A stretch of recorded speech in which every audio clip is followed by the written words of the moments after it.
नमस्कार, मैं हूं आपके साथ खुशबू सिंह। स्वागत है आपका युग चरण में। चलिए शुरुआत करते हैं बुलेटिन की। एआईएमआईएम प्रमुख असदुद्दीन ओवैसी ने इस्राएल के पीएम बेंजामिन नेतन्याहू को शैतान कहा है। उन्होंने पीएम मोदी से अपील की कि वो गाजा के लोगों का साथ दे। ये बात उन्होंने शनिवार को हैदराबाद में एक कार्यक्रम के दौरान कही। ओवैसी ने कहा कि मैं पीएम से अपील करना चाहूंगा कि फिलिस्तीन के ऊपर जो अन्याय हो रहा है उसे रोके। फिलिस्तीन के मुद्दे को सिर्फ मुसलमानों से नहीं जोड़ना चाहिए, बल्कि ये मानवता का मुद्दा है। नेतन्याहू शैतान है, क्रूर शासक है और युद्ध के अपराधी है। ओवैसी ने कहा कि गाजा के 10 लाख लोगों को बेघर होना पड़ा है। पूरी दुनिया ये देखकर खामोश है। जिन्होंने इन्हें मारा उन्हें देखिए, लेकिन गाजा के इन बेचारे लोगों ने आपका क्या बिगाड़ा है?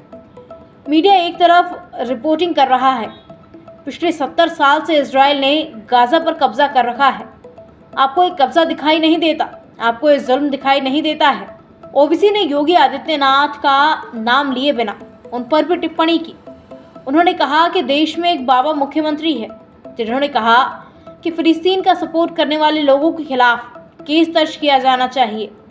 तो सुन लीजिए मुख्यमंत्री जी, मैंने गर्व से फिलिस्तीन और भारत का झंडा पहना है। मैं फिलिस्तीन के साथ खड़ा हूँ। ये बातें ओवैसी ने हैदराबाद में एक कार्यक्रम के दौरान कही थी। देश के मुख्य न्यायाधीश डीवाई चंद्रचूड़ ने वकालत के पेशे में महिलाओं को प्रोत्साहित करने की बात कही। उन्होंने राजस्थान हाईकोर्ट में वकील कोटे से सिर्फ 2 महिला जज होने पर आश्चर्य जताते हुए ये बात कही। सीजीआई ने राजस्थान में जिला न्यायालयों में महिला न्यायिक अधिकारियों की संख्या में बढ़ोतरी की तारीफ करते हुए कहा कि प्रदेश में 1344 न्यायिक अफसरों में से 562 महिला न्यायिक अफसर हैं। इसके अलावा वर्ष 2021 के न्यायिक अफसर भर्ती में चयनित 120 न्यायिक अफसरों में से 71 महिलाएं हैं। सीजीआई डीवाई चंद्रचूड़ शनिवार को जेईसीसी में आयोजित हाईकोर्ट की प्लैटिनम जुबली समारोह के शुभारंभ के मौके पर संबोधित कर रहे थे। सीजीआई डीवाई चंद्रचूड़ ने कहा कि देश बहुत ही तेजी के साथ बदल रहा है और तकनीक का व्यापक स्तर पर उपयोग हो रहा है। ऐसे में न्यायपालिका को भी वक्त के साथ बदलना चाहिए। हमें नई तकनीक के इस्तेमाल को लेकर हिचक नहीं होनी चाहिए। उन्होंने कहा, वीसी के जरिए एक जगह बैठा हुआ वकील देश की किसी भी अदालत में पैरवी कर सकता है। जोधपुर मुख्य पीठ और जयपुर पीठ में वीसी के जरिए एक ही केस की सुनवाई 2 जजों के द्वारा एक साथ करने की प्रशंसा करते हुए कहा कि तकनीक के उपयोग का अच्छा उदाहरण है। पश्चिम बंगाल के कोलकाता में दुनिया के सबसे बड़े महोत्सव दुर्गा पूजा की शुरुआत हो गई है। यहाँ सड़क, घर, पार्क से लेकर पूरा शहर कला और भक्ति के कैनवास में ढल चुका है। बीते 200 साल की तरह ही गंगा नदी के किनारे 3 एकड़ इलाके में फैले कुम्हार टोली के मूर्ति कलाकार मां की प्रतिमा गढ़ रहे हैं। अब ये स्थान प्री वेडिंग शूट से लेकर शूटिंग के एक डेस्टिनेशन में बदल चुका है। यहाँ की तंग गलियों में हजारों ब्लॉगर्स जमा हैं। कोलकाता में 500 साल पहले कम्युनिटी पूजा शुरू हुई थी। 20वीं सदी की शुरुआत तक ये संस्कृति बन गई। 21वीं सदी में यहाँ थीम बेस्ड पंडाल का दौर शुरू हुआ। ये काम इतना मौलिक है कि किसी की डिज़ाइन दूसरे पंडाल से नहीं टकराती।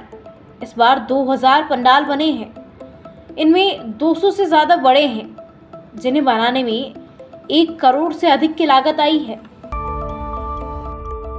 भारत पाकिस्तान के बीच खेले गए वर्ल्ड कप मैच ने व्यूअरशिप के सारे रिकॉर्ड तोड़ दिए हैं। इसे डिज्नी प्लस हॉटस्टार यानी ओटीटी पर रिकॉर्ड 3.5 करोड़ से ज्यादा लोगों ने लाइव देखा। ओटीटी पर अब तक किसी भी क्रिकेट मैच को इतने लोगों ने लाइव कभी नहीं देखा। भारत पाकिस्तान के इस मैच ने अपने ही पुराने रिकॉर्ड को तोड़ा है, जो 1 महीने पहले एशिया कप 2023 में बना था। इस मैच को 2.8 करोड़ लोगों ने ओटीटी पर देखा था। हालांकि क्रिकेट के किसी भी फॉर्मेट से तुलना करें तो ओटीटी पर व्यूअरशिप के मामले में चेन्नई सुपर किंग्स और गुजरात टाइटंस के बीच 2023 का आईपीएल फाइनल दूसरे नंबर पर है। इसे 3.2 करोड़ दर्शकों ने देखा था। वर्ल्ड कप मैचों के broadcast writers star sports network के पास है। इसके अलावा डिज्नी प्लस हॉटस्टार और लाइव स्ट्रीम देख सकते हैं। हॉटस्टार ने 9 जून को ऐलान किया था कि यूजर्स ऐप पर एशिया कप और ICC match cricket one day world cup के सभी मैच फ्री में देख सकेंगे। वॉशिंगटन में भारत के संविधान निर्माता डॉक्टर भीमराव अंबेडकर की 19 फीट की मूर्ति का अनावरण किया गया। ये देश से बाहर उनकी सबसे बड़ी प्रतिमा है। वॉशिंगटन के मैरीलैंड में अनावरण के दौरान 500 से ज्यादा भारतीय मूल के लोग मौजूद रहे। उन्होंने जय भीम के नारे लगाए। लोग बारिश के बीच 10 घंटे का सफर तय कर इस कार्यक्रम में शामिल हुए। अंबेडकर की प्रतिमा को मूर्तिकार राम सुतार ने बनाया है। वो इससे पहले दुनिया की सबसे बड़ी प्रतिमा स्टैचू ऑफ यूनिटी भी बना चुके हैं। सरदार पटेल की ये मूर्ति गुजरात में बनाई गई है। विदेश मंत्री एस जयशंकर ने अंबेडकर की प्रतिमा के अनावरण पर प्रधानमंत्री मोदी का मैसेज शेयर किया। उन्होंने कहा, अंबेडकर के अनुयायियों ने एकजुट भारत की नींव न सिर्फ भारत बल्कि पूरी दुनिया में रखी है। अंबेडकर इंटरनेशनल सेंटर के अध्यक्ष राम कुमार ने कहा कि असमानता सिर्फ भारत नहीं पूरी दुनिया में समस्या है, इसलिए बाबा साहेब की मूर्ति को स्टैचू ऑफ इक्वालिटी नाम दिया गया है। ऐसी तमाम खबरें देखने के लिए सब्सक्राइब कीजिए हमारे चैनल को और यूं ही बने रहिए युग चैनल के साथ।